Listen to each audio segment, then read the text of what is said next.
A better route. Chapter 86. If someone had told Obito right before he found out that he was going to be a father, that the son he was going to be raising was someone who would become a sage in the future and help raise two others who would become them as well, he'd tell them he was completely insane, but also thank them for flattering him. Yet here he was, about to send his son, niece, and nephew off to become the next generation of the Sannin. Almost everyone in the village was standing and watching, as the three ninjas got ready to leave.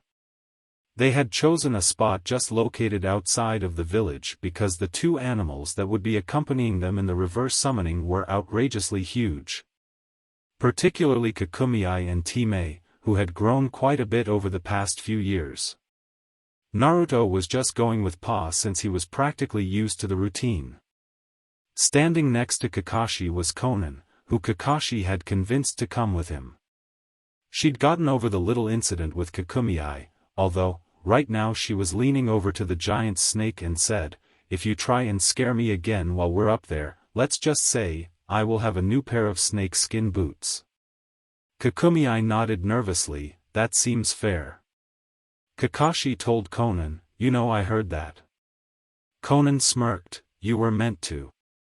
Next to Mito was her mother, who seemed pretty excited to go back to the Slug's realm, and she was psyching up Mito for it as well. "I only got to go there once, when the Slugs offered me a chance to become a sage, and let me tell you, it is absolutely amazing. The jungle has some of the most beautiful plants I've ever seen, and the temple itself is just breathtaking." Mito was psyched. "Alright, this is gonna be great. I can't believe how cool these slugs sound."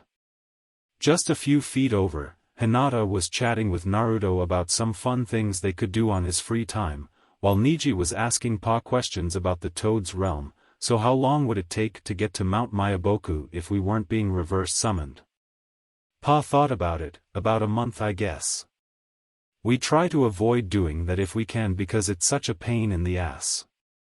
Neji gave a quick nod and Naruto asked Hinata, "You packed a swimsuit, right?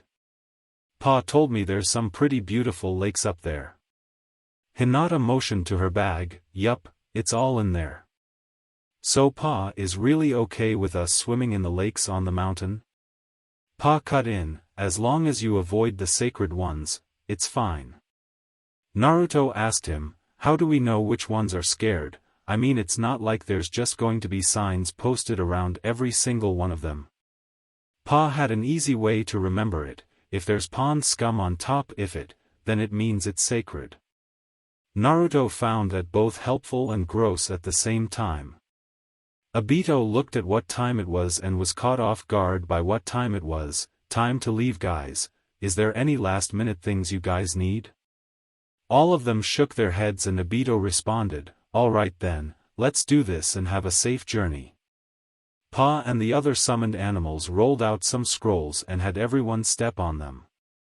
Naruto was kind of confused by doing this. "I thought that the scroll only needed to be in the location that we were being summoned to."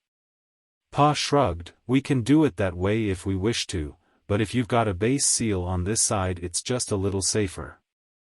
Now stop asking questions, Naruto boy, and get on the damn thing."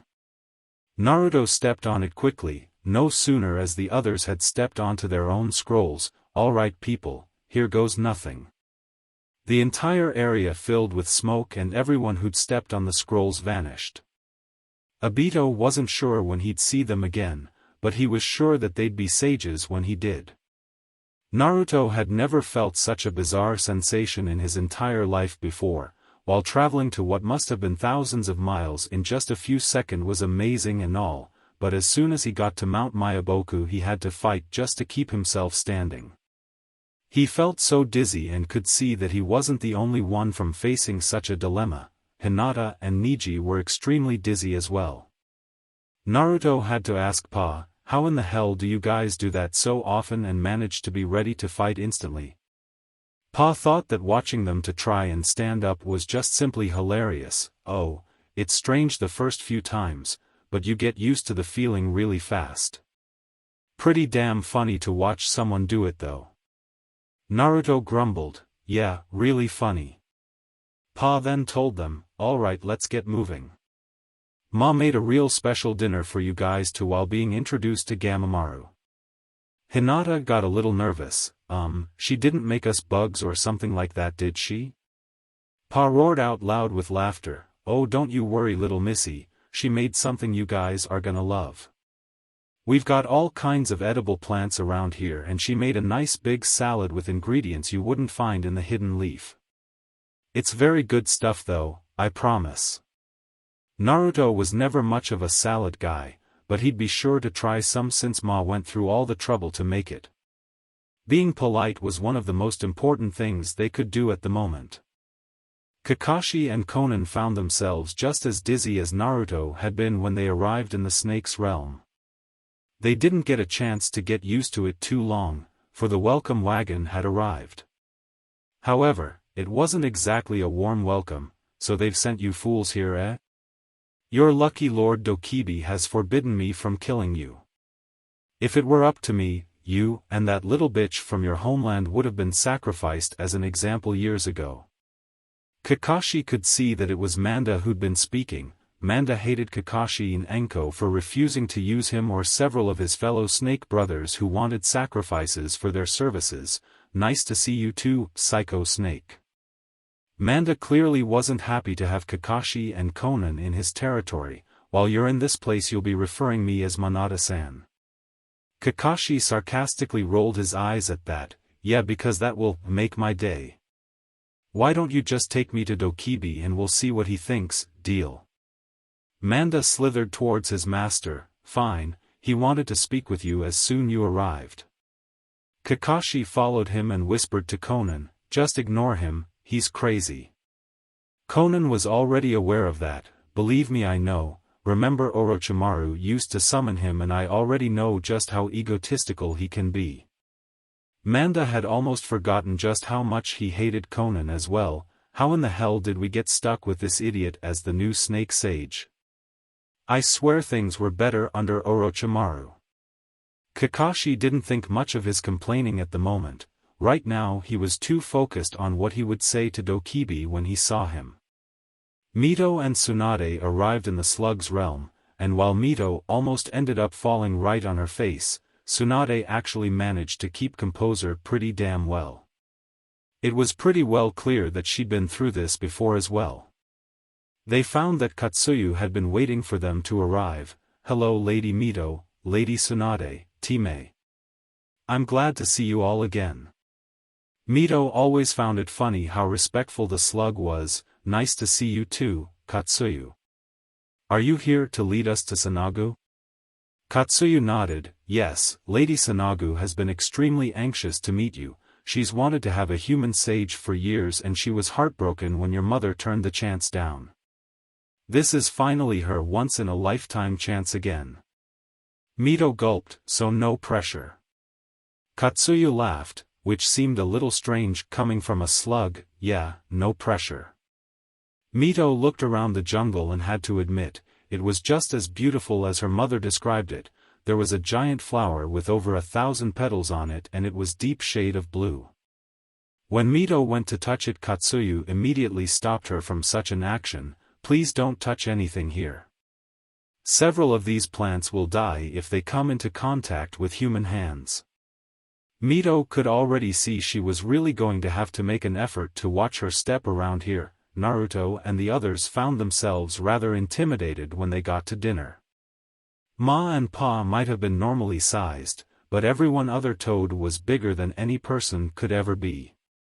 Despite this, they had to admit the salad was just as good as Pa had said it was going to be. It was filled with different leafy vegetables Naruto had never seen before. One of them looked like lettuce, but was of a strange grayish color.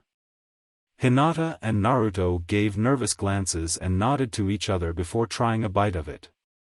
Much to their shock, it had a nice sweet taste and it wasn't as bitter as most salads tasted and was very fresh. While enjoying their meals, Gamamaru accompanied them and he hadn't looked quite like Naruto would have been expecting. If he were to describe him, he was like an older dried-up version of Gamabunta. The Toad asked Naruto several questions as the meal went on. How many hours would you say you train in a week? Naruto wasn't particularly sure. Well, if I don't have a mission that week, then I'd say at least 45. If I'm on a mission, then 20 or 30 maybe. Gamamaru took another bite while hearing that. Not quite as much as you're going to need in order to complete Sage Mode, but not bad for a start. After it was all said and done, Naruto ended up making a pretty good first impression and they seemed to like Hinata as well. Neji hadn't really said anything, so they didn't really have anything to say about him. It was a good start at least. Kakashi was fighting as hard as he could not to laugh as he watched Dokibi chew out Manda. It turned that Dokibi was a giant white snake that was longer than legends had said he was, threatening our guests. Honestly Manda, what am I going to do with you? Manda bowed his head in apology. I'm sorry sir, I just thought that we could do better. Dokibi sighed and sent him away, and then turned to Kakashi, so you're going to be our new sage? You don't really look like much from what I thought. Kakashi was used to people underestimating him. Sir, if I were weak, do you really think they would have sent me here? Dobiki used his tail to pick up a drink and took a sip. I suppose not. Would you care for something to drink? Kakashi asked him, do you have anything that I could drink? Dobiki wasn't sure. I'll have to look around my cellar and see sometime. Kakashi decided to take some water. They talked for the next few hours about his previous training and things that Kakashi would need to be required to do before he could really get started. Although it didn't take long to see why he was known as a hard ass, but Kakashi was pretty sure he could at least deal with him long enough to complete his training. The moment Mito walked into the slug's temple, Sanagu exclaimed with joy, "Oh hello there. My, you look very much like your mother, but your hair is white. That must be from your father." Mito was a bit taken back at how enthusiastic the slug was. Sanagu looked like a wrinkled old slug, but she had light blue stripes with her dark blue ones. While she wasn't the biggest slug Mito had ever seen, she was still much bigger than the average human, standing at about 10 feet tall and 7 foot wide. Mito tried to start by being friendly with her. "Thank you for letting me come here, Lady Sanagu." Sanagu brushed her gratefulness off. "Oh, don't you worry about it, I love company. Please tell me all about yourself and don't leave out a single detail." Mito sat down and told her everything she wanted to know, with the slug interrupting at times to tell a quick story frequently as she did. She really was just like a sweet old lady, but Mito found that she really liked the old slug. It was starting to look like more than just training was going to be fun for Mito here.